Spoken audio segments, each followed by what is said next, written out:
Hola y bienvenidos al podcast Cuídate y Vive de Numed. Este es el capítulo número 8 de la segunda temporada. Un verdadero honor estar con ustedes y quiero que se queden ahí porque hoy vamos a hablar acerca de un tema muy interesante de salud, que es el eje intestino-cerebro y cómo esto impacta la salud mental.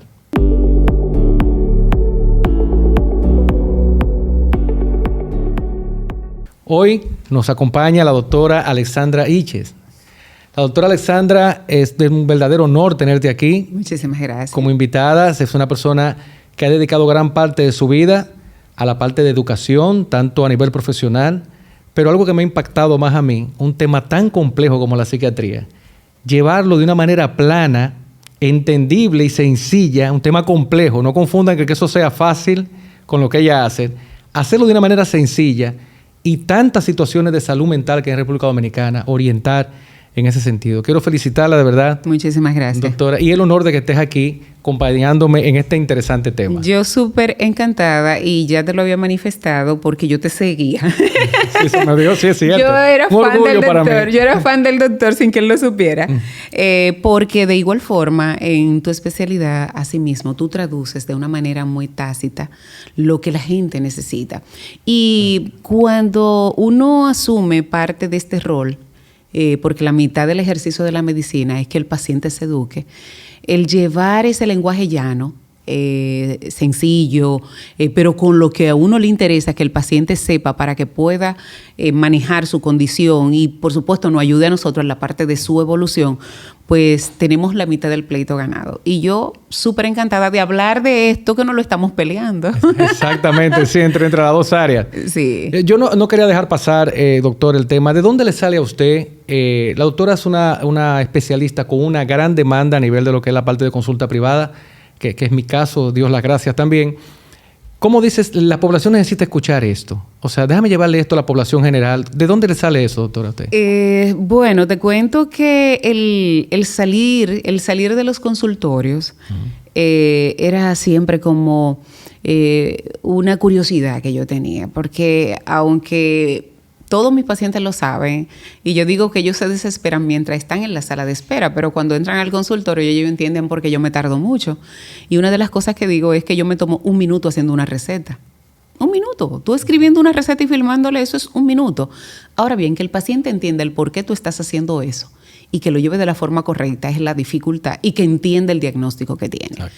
Entonces, tenemos en psiquiatría el gran inconveniente de que del universo de pacientes que deberían de ir a la consulta, apenas un 5% tiene acceso. Y de ese 5%, solamente un 3% puede llevar un tratamiento. Estamos hablando que una población general donde el 20% de la población tiene una condición de salud mental, llámese si somos 10 millones mal contados, Mariñez, hay 2 millones que tienen una condición de salud mental o algún trastorno del neurodesarrollo o algún tipo de patología neuropsiquiátrica, o sea, en esa sombrilla, estamos hablando que si es solamente un 3% que tiene acceso, solamente son menos de 60,000 que tiene. A ver, disculpe, doctora, porque eso es clave. De entre las cosas que ha dicho por esa parte, usted acaba de una estadística nacional de que el 20% de los dominicanos, vamos a decirlo así, tiene una condición de salud mental. Que debe ser tratada. Que debe ser tratada. Pero de ese 20, solamente un 5 puede tener acceso, pero de ese 5, solamente un 3 puede mantener el tratamiento. ¿Qué bloquea ese acceso? ¿Es, digamos, un tema de la demanda de los especialistas? Es multifactorial. Primero, el tema estigma. Ahora, la pandemia, dentro de las cosas buenas, porque siempre que mencionamos la palabra pandemia, todo el mundo se circunscribe al tema muerte, al tema costo y al tema, en este caso, encerramiento. Pero la pandemia trajo muchas cosas buenas porque nos hizo ver como mundo cuál era nuestra realidad. Teníamos muchas bullas, muchos sonidos a nuestro alrededor que no nos permitían ver como sociedad, como humanidad, en qué realmente estábamos. Y la pandemia nos demostró que hay muchos hogares disfuncionales, que hay muchas relaciones que no funcionan, que las adicciones están ocupando una de las primeras causas de muerte a nivel mundial. Hay 3 causas de muerte principales a nivel mundial y las 3 son psiquiátricas. Óyeme, accidentes de tránsito. Así es. O muertes violentas. está el tema de las adicciones y está el tema del suicidio. Y las tres tienen que ver con salud mental. Y se relacionan las tres. Todas. Un alcohólico puede terminar, o sea, entre otras cosas. Todas. Entonces, la pandemia trajo como cosa buena que ya la salud mental no se podía tapar. Y resulta algo muy curioso, que los pacientes que ya estaban diagnosticados se mantuvieron estables durante la pandemia. Ahora bien, todos los que ustedes vieron que salieron a buscar acceso eran nuevos debutantes. Entonces, se está solidificando una nueva estadística en donde la pandemia ha sumado un 25% adicional de diagnósticos a lo que ya teníamos, sin contar las adicciones que la manejamos como estadísticas paralelas. Entonces, esto es complejo. Todo el mundo tiene a alguien cerca o alguien que vive en su casa con una condición de salud mental, aunque no esté diagnosticada. Pero yo quiero aprovechar, porque yo igual te sigo y una vez hablabas en una conferencia, incluso compartimos escenario y había algo, que es ese miedo que tiene la gente. Uno lo detecta en la parte nutricional. Hay personas, mi rol como especialista es detectar condiciones y referir, no tratar. ¿Por qué le cuesta tanto a las personas decir yo voy al psiquiatra o que estoy yendo al psiquiatra? O sea, ¿qué estigma es que hay? Porque yo le digo a una persona, mira, deberías interconsultar con un psiquiatra. No vuelven al consultorio. Mira, porque dicen que le dije psiquiátrico. Te voy a decir lo siguiente. Yo creo que la parte de la salud mental es lo único que te pone en una verdadera vulnerabilidad como ser humano. Y hay un visillo muy fino entre lo real y lo imaginario cuando hablamos de que alguien tiene una condición de salud mental. Y la historia de la psiquiatría y de las enfermedades mentales es muy tórpida, es muy grosera, porque si yo te hubiera preguntado a ti en grado preuniversitario, ¿qué recuerdo tú tienes de psiquiatría? Tú te vas a acordar del paciente o de esa persona con una condición de salud mental de tu pueblo que estaba trancado o que estaba en un cepo. Sí. O deambulando en la calle. Sí, salud mental traduce, en este caso, pérdida de control, traduce sufrimiento, traduce en este caso mucho abuso. Y nadie quiere verse así a nivel público. Entonces, es un temor inminente, es un temor a la locura. Y de hecho, hasta los libros religiosos, esas manifestaciones psiquiátricas, esas famosas brujas que quemaban en la hoguera en la época medieval, señor, eran pacientes psiquiátricos. Los endemoniados eran pacientes psiquiátricos. Totalmente. Está poseído. Y hasta los pacientes psiquiátricos que se describen en algunos pasajes de la Biblia eran lanzados por los derricaderos, o sea... Sí, es cierto. Cruel no se ríe, pero es cruel por esa la realidad, ¿no? De cómo viene eso. Totalmente, y los encerraban. Pero el estigma, hay un mal concepto de lo que es salud mental, porque también en momentos muy críticos da un resultado catastrófico. Cuando tú ves que un adolescente, un adulto joven, entra a una escuela, irrumpe y agrede de manera colectiva y dicen, no, porque él estuvo en atención de salud mental, se queda en ese inconsciente queda claro, de quien lo escucha, ¿no? Salud mental, tragedia, agresión. Hay que hacer un trabajo. Entonces, básicamente, que no puede depender de una golondrina no hace lluvia. O sea, por más que 2 o 3 grandes profesionales, esto debería ser algo gubernamental, a nivel de salud pública. Totalmente. Yo entiendo que ahora que se está hablando más y las personas se sienten con más necesidad de buscar ayuda, porque ya es inmanejable. No es porque tienen otra opción, es que ya es inmanejable. Creo que van a tener que pasar 1 o 2 décadas antes de que nosotros podamos tener accesos medianos a la salud mental. De 10 a 20 años. Gracias por esa parte. Mira, yo no podía entrar de lleno en el tema porque, o sea, IHC de las profesionales que uno quiere aprovechar al máximo porque esto está latente y creo que la mayoría de las especialidades tenemos el tema de lidiar con pacientes que nosotros nos grita a la vista que necesitan otro tipo de ayuda y no la aceptan. Y de hecho, el paciente de salud mental es el que más consume recursos sanitarios, porque hay muchas enfermedades neuropsiquiátricas que se enmascaran con síntomas orgánicos. Entonces, es el paciente que va. vamos a poner un ejemplo puntual. Nuestra población, no sé las estadísticas actuales, pero nosotros tenemos una alta incidencia de pacientes con psoriasis.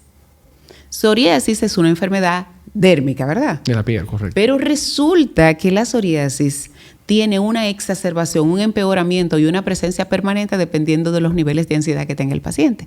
Entonces, por más esteroides que se le pongan, por más crema, por más todo, el paciente que tiene psoriasis debe de estar acompañado del psiquiatra. De hecho, más que el dermatólogo, porque las visitas donde el dermatólogo son eventuales cada meses. Pero resulta que ese paciente con psoriasis tiene un hogar, que puede tener un hijo disfuncional, que puede ser alguien que quedó viudo, que puede... Entonces, ¿dónde están los factores externos? Manifiesta ahí, correcto. Los pacientes celíacos, los pacientes... Que los tengo allá en la consulta, exacto. Con síndrome de intestino irritable. Con pacientes... Enfermedad de Crohn. Enfermedad de Crohn, que dicho sea de paso, todo nos preguntamos que quién fue primero, si la gallina o el huevo. O sea, ese grupo de enfermedades. De verdad interesante porque va de la mano con lo que estamos hablando acerca del eje intestino-cerebro. Hay una realidad increíble. En los últimos 10 años se ha hablado muchísimo de la microbiota intestinal. Yo he dicho que lo que ha unido al padre y al hijo ha sido la microbiota, en el sentido de que unió a los especialistas de las otras áreas médicas, a los nutricionistas. Ha sido esto porque ya hoy se habla de la relación intestino-corazón, intestino-hígado, intestino-cerebro, intestino-piel. A propósito de la psoriasis que la mencionaba, que hay mucha evidencia ahora de bacterias específicas, asqueas y hongos, que tienen que ver con la psoriasis. Sí. Incluso que tienen que ver con el vitiligo, muchísimas condiciones. Pero vamos a centrarnos hoy en algo que a mí me impactó cuando abordé a la doctora con este tema de la microbiota. Ella me dijo, sí, Richard, yo no solamente estoy enterada del tema, sino que yo practico que la persona toque la nutrición con estos temas. Si habláramos así directamente, ¿de qué manera el sistema inmunológico intestinal interfiere en la comunicación entre intestino y cerebro? Mire, doctora, solamente tengo que decirle, a simple cálculo, nosotros siempre decimos que ¿cuál es el órgano más grande que tiene cuál es el órgano más grande que nosotros tenemos? Y todo el mundo dice a primera instancia, hasta como médico, la piel. La piel, sí. La piel. ¿Cuánto mide la piel que nosotros tenemos? La piel de nosotros solamente mide de 2 a 2 metros y medio. Dependiendo. ¿Cuánto mide el tubo digestivo? ¿Tú sabes? Se habla de kilómetros, literalmente. 2 canchas de fútbol. 2 canchas de fútbol, correcto. Desplegados.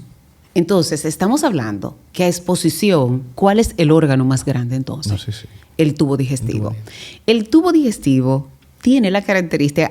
En estos tiempos hablamos de microbiota, pero antes se hablaba de flora intestinal. De flora intestinal, correcto. Y tenemos que ubicar esto porque todavía yo escucho a algunos pediatras hablando de flora intestinal. Sí. En pediatría sobre todo. Sí, entonces tenemos que hacer esa aclaración porque como el doctor Google es uno de los guías de nuestros pacientes y de quien nos escucha, para que sepa que es lo mismo. Entonces resulta que entre el 95 y 98% de los receptores serotoninérgicos están en la microbiota, están en intestino. Así es. Pero resulta que de ese 90-95, por eso es que nosotros decimos, el primer toque, la primera señal de nosotros poder aprovechar lo que son los psicofármacos es en intestino. Y por eso tenemos que tener un intestino en la regla, un intestino permeable, que no tenga disbiosis, que esté en simbiosis. Y hay una conexión. ¿Quién es el encargado de esa conexión? El famoso, su nombre lo dice, el vago. El intestino cerebro, el vago. Que era vago hasta que se supo eso, ¿eh? Exacto. Vago no es. No, y nos dimos cuenta que en realidad es el que más trabaja. El que más trabaja es ese, correcto. Entonces, el nervio vago se encarga de mantener esa conexión entre cerebro e intestino. Y cada uno de los grandes enigmas era que si era más fuerte la señal que mandaba el cerebro hacia el intestino o el intestino al cerebro. ¿Por qué? Porque nosotros sabemos, ejemplo, que cuando hay un episodio de ansiedad, y voy a estar mencionando muchos síntomas psiquiátricos y síntomas orgánicos para que la gente vea la conexión. Es muy común cuando una gente tiene un episodio de ansiedad o está frente a una manifestación de una fobia, de que al paciente le dé diarrea. Sí, por eso es diarreico. O de que se le ponga un nudo, esa es la expresión, un nudo en el estómago. O de que después de un susto empezó a vomitar. Es que la señal que se manda dispara también el eje hipotálamo, hipófisis adrenal, en donde también se mete el tema de la suprarrenal y se mete el cortisol, sí, insulina, y hace totalmente una dinámica. Ellos hacen una fiesta paralela debajo del cuello. A cerebro solamente le llegan los flashes, porque nosotros tenemos solamente las conexiones neuronales en cerebro, aunque tenemos en este caso otras conexiones por debajo. La relación es tan íntima que dependiendo de cómo esté ese tubo digestivo, porque incluso hay medicamentos que se empiezan a absorber desde boca. Sí, por la absorción de la saliva, correcto. Y el tubo digestivo empieza en boca y termina en ano.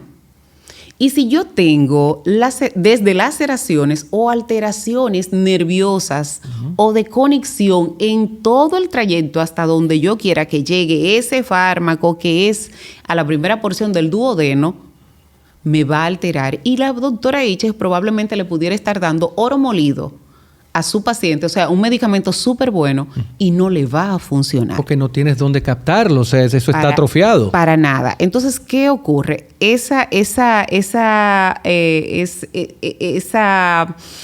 parte, esa flora, esa microbiota, que dicho sea de paso, dentro de ella misma hay una subclasificación por función, claro, es la que se encarga de hacer todo el trabajo. Esa conexión se da de una manera tan intensa en donde probablemente las personas se relacionen más con el síntoma que con la definición. Se me quedó la comida estancada. No me pasa de ahí. No me pasa de ahí.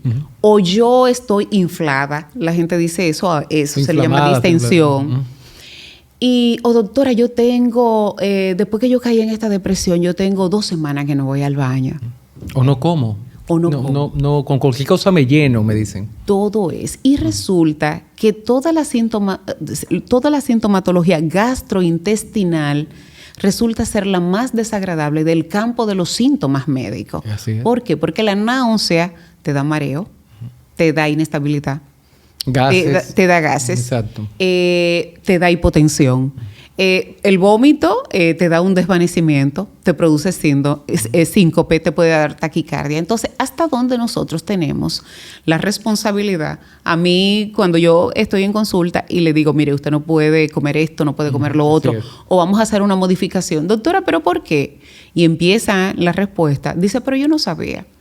Entonces, ¿hasta dónde realmente el paciente que tiene una condición de salud mental, porque vamos a mencionar algunas condiciones de salud mental que están directamente desarrolladas sí, y desarrolladas por la mala funcionabilidad del tubo digestivo? ¿Por qué ustedes piensan que a los niños que están en el manejo de trastornos del neurodesarrollo hay alimentos que no se le pueden dar? O si tienen todo su aparato gástrico alterado. Tiene una manifestación de síntomas y empeoramiento de estos.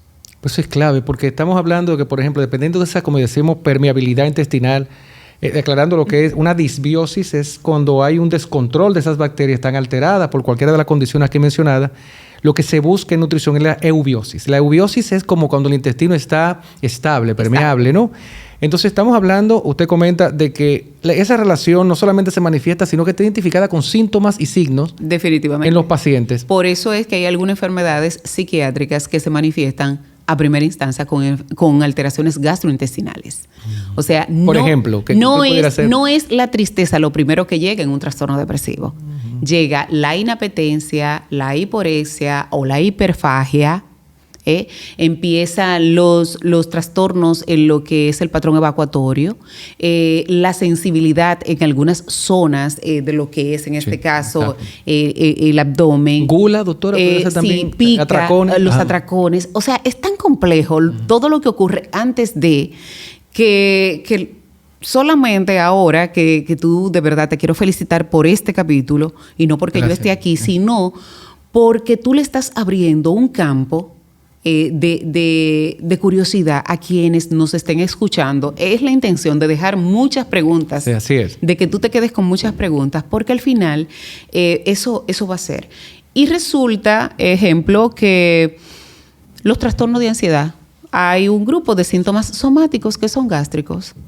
Sí. Y el paciente no te va a hacer temblor, no te va a hacer intranquilidad, no te va a hacer nerviosismo, pero te va a hacer ese reflujo. Un reflujo persistente. Exacto. Que no hay esquema puesto por el gastro que lo haga revertir. O te va a dar esa pérdida de peso inexplicable y te hacemos todos los marcadores y no hay cáncer por ningún lado, no hay ninguna alteración, no hay un trastorno de la absorción. ¿Qué hay? Se instala de manera aguda. Total, no es algo crónico, sino que te dice que de un momento a otro eso pasó. De manera brusca. Entonces, sí. Y antes de que llegue al psiquiatra, ¿tú sabes cuánto tiempo pasa antes de que un paciente, ejemplo, con un trastorno de ansiedad llegue al psiquiatra? De 8 a 15 años. No. ¿Cuánto? De 8 a 15 años. Nadie lo vio, o sea, no. Porque los síntomas aparecen escalonados, esporádicos y no de manera permanente en el tiempo. Correcto. Ya el paciente va cuando está el síndrome, o sea, el conjunto de síntomas. Hay otras tan particulares como el que un paciente que tenga, en este caso, el Helicobacter activo y positivo, no me responda a fármaco. Mira qué interesante. No me responde. Y hay gente que sabe, porque te lo dice, yo sufro, Richard, tengo Helicobacter pylori, me aparece de vez en cuando, y lo relaciona mucho, doctora, al tema de estrés. Uh-huh. ¿Hay una relación entre la microbiota, el estrés y estas situaciones, por ejemplo? El estrés no es más que una respuesta fisiológica y congruente que te hace a ti asumir una postura para resolutar algo. Uh-huh. Ejemplo simple, a nosotros nos da estrés cuando tenemos una entrevista. Correcto. Nos da estrés cuando teníamos un examen en el colegio. Ahora bien, ese estrés, cuando se mantiene de forma sostenida e idiopática, entonces empieza a producir daño sistémico en esa línea de respuesta. Y ya el paciente se queda en una exposición al estrés crónico, que es el famoso estrés tóxico o el estrés malo. Ese estrés produce alteraciones bioquímicas importantes en donde el cortisol y las catecolaminas se vuelven los protagonistas. Pero el cortisol, cuando estamos expuestos a él, a niveles altos, fuera de lo que es la respuesta fisiológica, resulta ser tóxico, no solamente para el cuerpo, sino también para el cerebro. Y vamos a poner un ejemplo de una oleada tóxica de cortisol. Ese mismo adolescente, el día que el profesor entra al aula y le dice, tenemos un examen. Que uno estaba esperando. No le estaba de sorpresa. Tenemos un examen. ¿Qué ocurre? Ese estrés y esa ansiedad que te produce, el tú saber que hay un examen, hace que a ti se te olvide absolutamente todo. Se te olvidó. Decidiste entregar el examen vacío porque no hay forma. Te quedaste en blanco. A las 2 horas de tú estar ya en recreo, es que tú te das cuenta de que, ay, pero yo me sabía eso. Empiezan a subir la información. Claro. La información. ¿Qué ocurre? Cuando el profesor dijo que hay un examen, las suprarrenales respondieron y mandaron un disparo de cortisol al cerebro como una forma de respuesta. Pero al cortisol ser tóxico, lo que produce es un blackout. Un bloqueo. A la respuesta cognitiva. Ay, Dios mío. Que a lo mejor un buen estudiante. Sí. Pero sí. La acción de la noticia lo bloqueó. Totalmente. Entonces produce un bloqueo en lo que es, en este caso, la conectividad y la respuesta cognitiva, y el paciente se queda en blanco. El muchacho, el estudiante se queda en blanco. A las 2 horas, que más o menos es el tiempo en donde la curva del cortisol, el pico de cortisol empieza a descender, empieza entonces a subir la información que tenía. O en este caso, de cuántas personas nosotros no conocemos que después de un susto se desmaya. Por ejemplo, te puedo poner el ejemplo, disculpa, de personas que me llegan a mí. Uh-huh. Richard, cuando yo me estreso me da diarrea. Sí. Entonces, digo, y tienen pico. Yo tengo unos pacientes que trabajan con finanzas y ellos hacen un pico de trabajo en la temporada alta. Sí, sí. Diarrea, migraña, no duermen, no pueden dormir bien. Va por ahí, exacto. Es esa misma. Lo único que cuando hablamos del tubo digestivo, uh-huh, por tener segmentos, por estar segmentado, los síntomas cambian. Exactamente. Hay personas que le cambia el paladar, el sabor, empiezan a tener problemas con lo que es la degustación, o empiezan a tener repulsión a la hora de que el bolo alimenticio está bajando, reflujo tiene arcadas, cuando llega al estómago el tema del reflujo. O sea, en cada segmento del tubo hay una presentación diferente. Pero intestino se convierte para nosotros como en la cherry del pastel, porque ahí es realmente donde está la gran parte de esos receptores que son útiles y que tienen una manifestación contundente en psiquiatría. De hecho, hay alimentos que empeoran condiciones psiquiátricas. A los niños hiperactivos, ¿por qué no se les da dulce? No es por el hecho de que no coman dulce, es que los dulces activan y disparan, en este caso, la producción de unos neurotransmisores que nosotros no queremos que alterarían el tratamiento. Alterarían el tratamiento o bloquean, en este caso, lo que es el metabolismo del fármaco. Porque a los pacientes depresivos nosotros les decimos que coman grasas buenas, grasas saludables, porque las grasas tienen un papel protagónico en lo que es, en este caso, la interacción y la apertura de los canales de calcio a nivel de cerebro. Entonces, es complejísimo. Pero fíjate algo interesante, con pinceladas, no aceptando la realidad actual de la microbiota, que está bien empapada del asunto, puedo hablar de otras especialidades. Sí. Por ejemplo, a mí un cardiólogo me manda un paciente, Richard, este paciente tiene que bajar de peso o subirle el hierro, que lo vamos a operar, que eso es típico. Pero recuerda que le estoy dando warfarina. La warfarina, o sea, que sigue para el tema de la coagulación. No le ponga nada verde. Realmente, el especialista que me está diciendo eso no sabe la relación entre lo verde y lo... Él sabe que no se pueden en paralelo. Y un ejemplo, a los pacientes depresivos, yo le digo todo verde y amarillo. Exactamente. Verde, amarillo y naranja. Exacto. Pero hay un porqué por los fitonutrientes de esos alimentos. Por los fitonutrientes que me restablecen, en este caso, también la microbiota. Así mismo es. Y hace que tenga una mejor funcionabilidad. Entonces... Pero ¿y ese paciente? Y ahí te voy... ¿Qué pasaría con ese paciente que tiene una condición cardíaca, que es depresivo y que tiene alterada la microbiota? Entonces, ¿qué se hace? ¿Qué tú vas a hacer con él? Hay que medir la microbiota de ese paciente, que ya se mide. Entonces, yo te puedo poner un ejemplo. Buscaba aquí, disculpe mi computadora, yo saben que yo leo mientras hago esto, para llevar una coherencia. Tú puedes creer que hay test de microbioma, que los tengo, te lo voy a mostrar, que dicen interconsultar con psiquiatría. Sí. Entonces, para que ustedes entiendan, los test de microbioma intestinal ya te dicen interconsultar con cardiología, tiene la metilenanina alta, entonces este paciente está consumiendo alimentos altos en BCAA, por ejemplo. Y te dicen, porque ese paciente específicamente tiene los firmicutis alterados, tiene que ir a psiquiatría. O sea, es una interconsulta directa que dé el test, por ejemplo, para que entiendas por dónde va este asunto. Sí. ¿Tú has visto la relación interviniendo al paciente con probióticos, digámoslo así, y en algún resultado tú personalmente lo has visto? Mira, te voy a decir lo siguiente. De hecho, mis pacientes saben que yo lo indico bastante. O sea, yo los recomiendo. Y de hecho, hay alimentos propios que vienen con pre y con probióticos agregados. Simbiótico, prebiótico, probiótico. Y uno viene con la intención de que el paciente entienda que yo no te estoy diciendo que coma eso porque a mí yo quiero que tú te vuelvas... Hubo una vez una pareja de un paciente que me dijo, o sea, la esposa, pero usted lo está mandando a comer fino. Ay, Dios mío. Sí, doctora, pero él va a comer fino, nada más. Entonces, es una comida para él.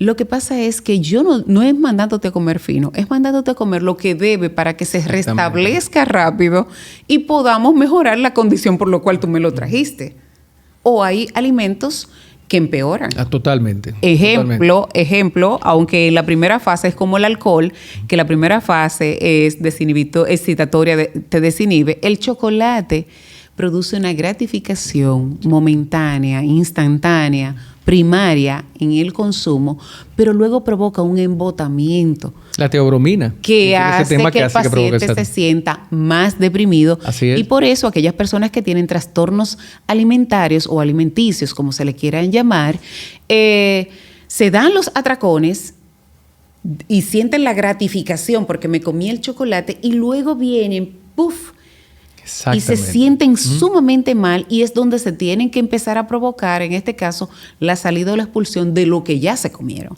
Exacto. O en este caso, por vómito o con algún laxante. Entonces, ¿hasta dónde el que tiene ese trastorno piensa que el chocolate es bueno?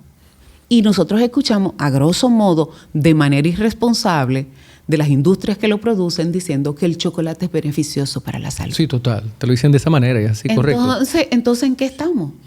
Por ahí vamos. Es lo que te decía, que poder universalizar esto, porque también de repente te topas con pacientes que dicen, pero yo no entiendo, la doctora es psiquiatra y me está vendiendo un probiótico, por decirlo así, porque cuando hace que esté el estigma con nosotros los especialistas de que nos debemos a uno u otro laboratorio, vamos a decirlo así. Sí. Y quizás no relacionan, pero es que la psiquiatra no debería estar diciéndome a mí que consuma alimento alto en fibra o con Fox. Sí. ¿Qué sentido tiene que ella me diga eso?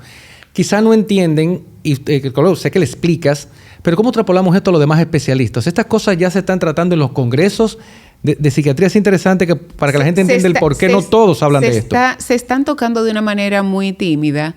Se está tratando el tema de la epigenética, de la genética alimentaria. Pero tú sabes cuándo eso va a cambiar. Cuando nosotros como especialistas hagamos valer el peso de nuestra especialidad. Correcto. Nosotros en ocasiones entramos en unas conductas paternalistas de querer entender y no confrontar a un colega. Y hasta con tu especialidad, tengo que hablarlo así. Bueno, tú sabes que yo soy bastante clara. Sí. Tu especialidad y la mía, dentro de las demás especialidades que conforman, ejemplo, un centro médico, no somos la del mejor background. No, correcto. Incluso cuando tú hablas con otro compañero tuyo o cuando hablamos con otros colegas, tenemos que tener muy bien preparadas las respuestas desde el punto de vista médico para nosotros poder justificar un cambio que le haya hecho el médico de cabecera. Es correcto. Sí. Pues para que lo validen. Para que lo validen, claro. Porque incluso yo quiero que sepas que en ocasiones... Voy a poner algo puntual. Tú sabes la cantidad de... El mayor uso de benzodiazepinas no lo tenemos los psiquiatras. No, pero disculpa. Por eso es... ¿La benzodiazepina se supone? Sí, las son ansiolíticos. No somos los psiquiatras que la indicamos. En mayoría. Son los cardiólogos, los internistas y los endocrinólogos. Oye. Yo no sabía. Sí, pero resulta que lo más probable...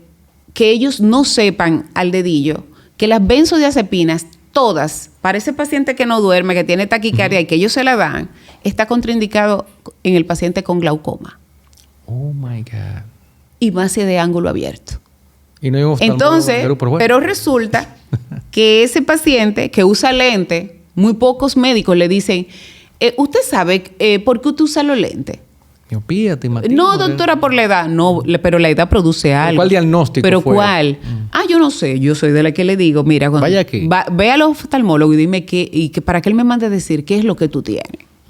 Pues resulta que ese paciente que va a cardiología o a endocrino y que usa lente y que no le preguntaron qué es lo que tiene o él no sabe qué es lo que tiene para decírselo a su médico, es el que, bueno, te vamos a poner una cosita para que tú duermas bien.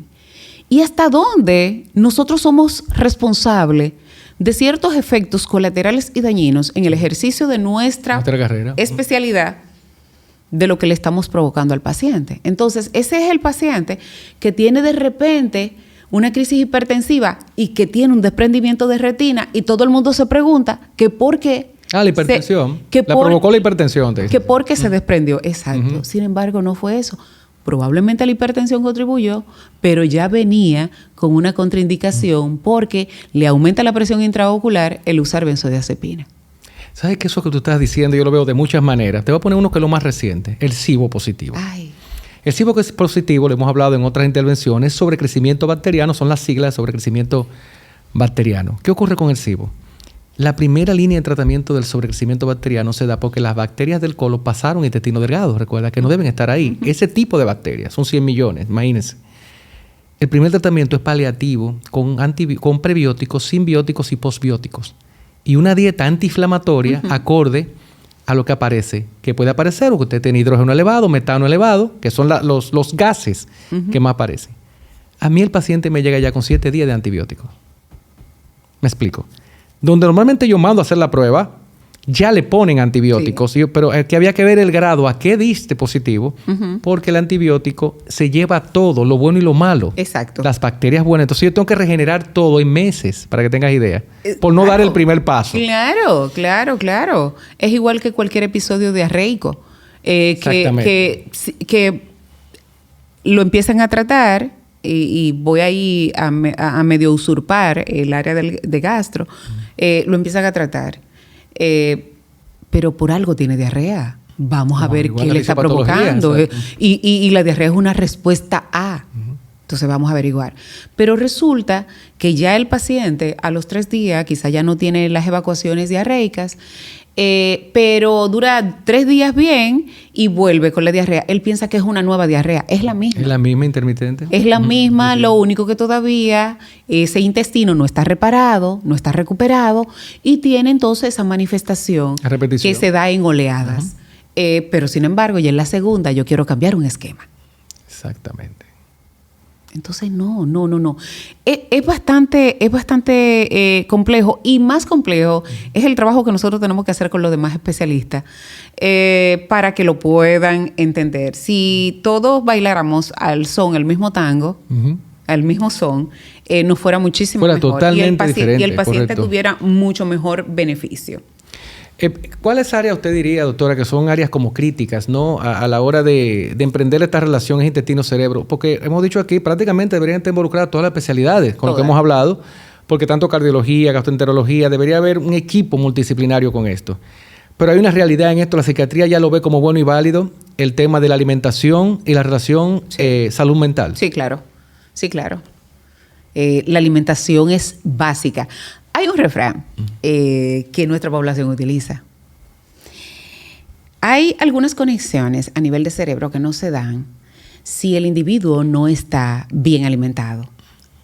Y no hablo bien alimentado en comidas exclusivas, sino cantidad, ¿no? Nutrientes. Nutrientes. Y los nutrientes, de la única forma que se absorben es si tenemos una mucosa correcta, un tracto correcto. Ese refrán de nuestra población de decir que el mal comido no piensa. El mal comido, sí, es muy popular, eso sí. No es que un mal nutrido que no piensa realmente. No es mentira. Sí. No es mentira. ¿Cuántos niños no desarrollan trastorno del aprendizaje secundario a un déficit nutricional? Así es. Entonces, el tema de la alimentación se convierte en mi zapata, porque incluso hay fármacos que no me funcionan si el paciente no ha comido. Si el paciente no ha comido alimentos X, y voy a traerte a colación algo que me pasó una vez, hace un par de años atrás, en una presentación que tuve en Centroamérica. Era de una molécula que se usa en psiquiatría, la voy a mencionar, el genérico quetiapina. Y doctora, fue una pregunta que hicieron, doctora, un episodio maníaco, ¿cuánto de quetiapina usted le pone? Digo yo, bueno, yo tengo pacientes que le he puesto hasta 900 miligramos, obvio.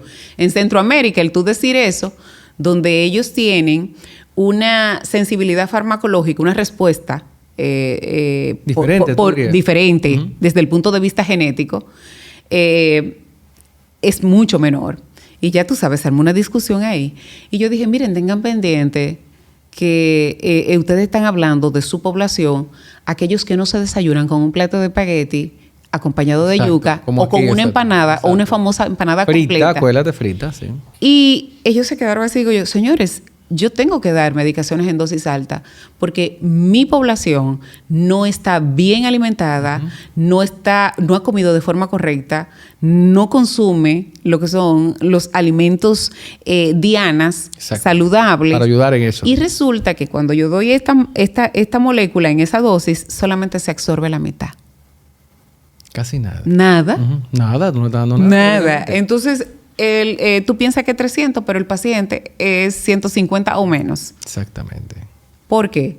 Porque tiene un intestino disfuncional o que funciona mal, porque tiene alguna patología en estómago o alguna lesión en estómago que impide también que la parte del metabolismo que le toca al fármaco en ese segmento no se dé. No se dé. Entonces, es un mapa. El intestino es un mapa y hay zona específica de absorción. Y no funciona, no. Y así mismo como Mario Kart va en el Nintendo, así mismo... Saltando de un branquito al otro. Así mismo van todos los esquemas que nosotros utilizamos. Pero yo empiezo por la alimentación. De hecho, en algunas patologías tengo que retirar todo lo que el paciente tiene y hacer un famoso dry clean. Yo le digo un dry clean. vamos a quitar todo, vamos a desinflamar un poco, entonces luego viene la parte de salud mental, la parte de psicofármacos.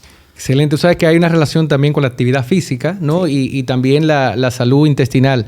Pero quiero que llevemos esto, por favor, difundan esta información, gente allegada a ustedes, porque tú has dicho tantas cosas interesantes, Icha, que con respecto, por ejemplo, al tema de esa salud gastrointestinal y la estrecha relación que puede tener con la salud mental. O sea, ¿quién se iba a poner a pensar, fuera de lo que tú comentas aquí, que una diarrea, una inflamación, un atracón, una anorexia, que simplemente no quiero comer nada? O sea, la relación que esto tiene, doctora. Y ese 98% de receptores serotoninérgicos. Le voy a poner Explícalo exacto para que ellos lo entiendan más. El paciente depresivo. Le pongo un antidepresivo. Los más usados son los inhibidores selectivos de la recaptura de serotonina. Pero ese fármaco que yo estoy dando por boca tiene que pasar al tubo digestivo. Sí, correcto. Cuando va, la parte donde se absorbe es la primera porción del duodeno. Es en intestino. Él pasa por estómago, hay una partecita ahí, pero él sigue de largo. Cerca del colédoco, por ahí, luego sigue. Se va. Cuando él se instala ahí, es donde están, en esa mucosa, es que están los receptores, no es en el cerebro. El psicofármaco no llega al cerebro, no es tragado y va al cerebro. Él se absorbe, es en intestino. Va a sangre. Esa microbiota es encargada de descartar, por su buen funcionamiento de la microbiota, qué se lleva y qué no se lleva. Y él es que transporta cerebro, él es que transporta por sus vías lo que llega a cerebro. Cuando llega a cerebro, ya eso está filtrado. Así es. Solamente a engancharse en el receptor de la neurona. Y punto. Pero depende de ese detalle que tú has dicho. Depende de allá abajo. Sí, de allá abajo. De allá abajo. Entonces, cuando tenemos pacientes con cirugías gástricas, cuando tenemos pacientes, nuestro gran problema no son, ahora para mencionar otra patología, las bariátricas para manejo de pacientes. Es si el paciente ha tenido alguna cirugía donde ha tenido extirpación de algún segmento.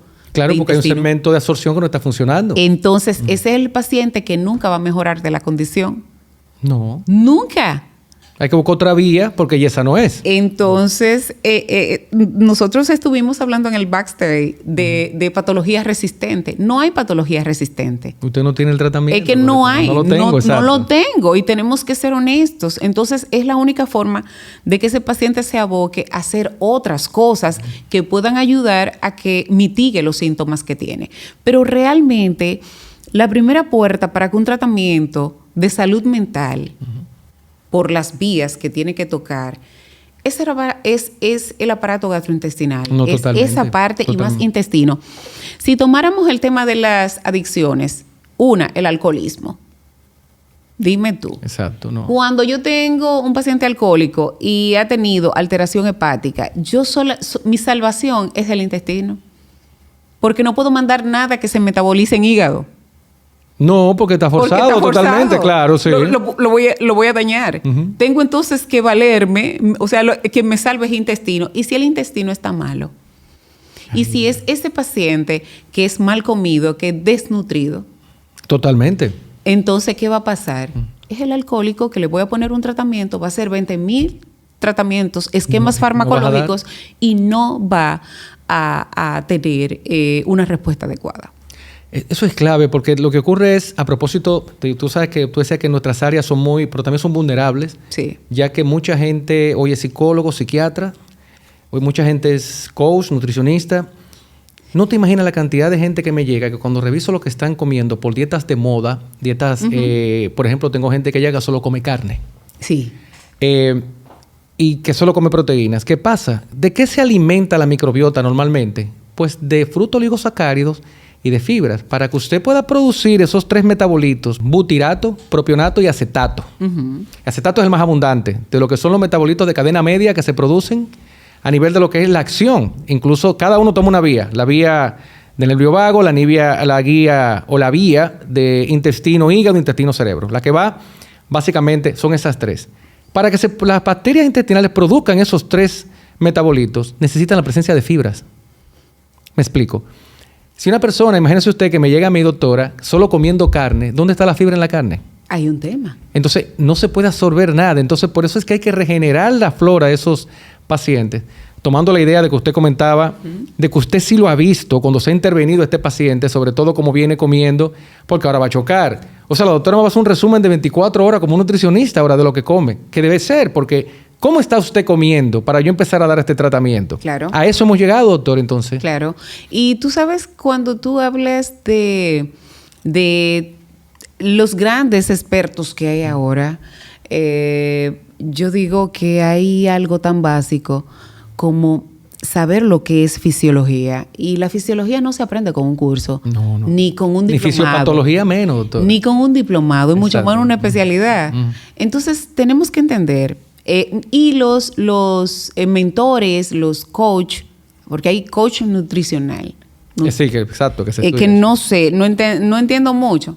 Tenemos que orientar a la población y saber que tú tienes que pedir irte a tu especialista y que porque a alguien le haya ido bien con un esquema, sí, estamos hablando que tú no eres esa persona y que quizá tú no tienes las mismas condiciones médicas de esta persona, pero también a quien le fue bien pudo haber sido una chepa, una casualidad, una casualidad, algo fortuito.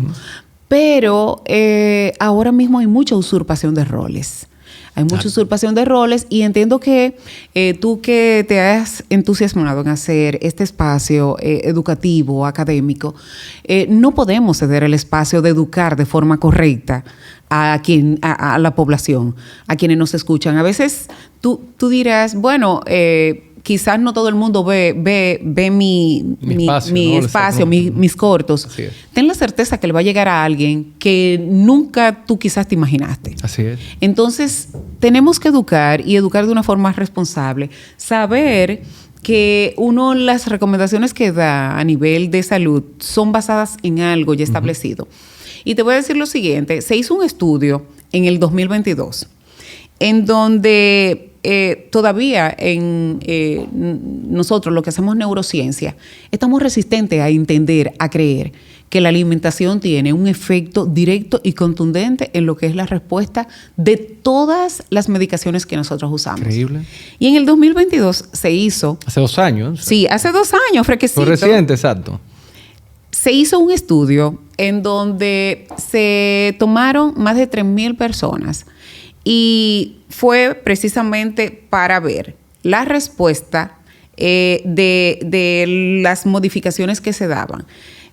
Sí, y a nivel de esa respuesta, midiendo microbiota y todo lo que tú dijiste, o sea, estudios básicos, y con las modificaciones alimentarias y la curación de lo que es, en este caso, para aquellos que tenían alteración, su aparato gastrointestinal, la respuesta de lo que era el abordaje, y se pudo ver que ese impulso que yo hablaba al inicio, ese impulso y esa doble vía era más fuerte de intestino a cerebro que de cerebro a intestino. O sea, que eso responde a la pregunta que tú decías, que ¿de dónde va? ¿Del cerebro al intestino? Ese estudio confirmó eso. Confirmó eso. O sea, wow. Y una población de 3,000 personas. Una población grande, importante. Grandísima.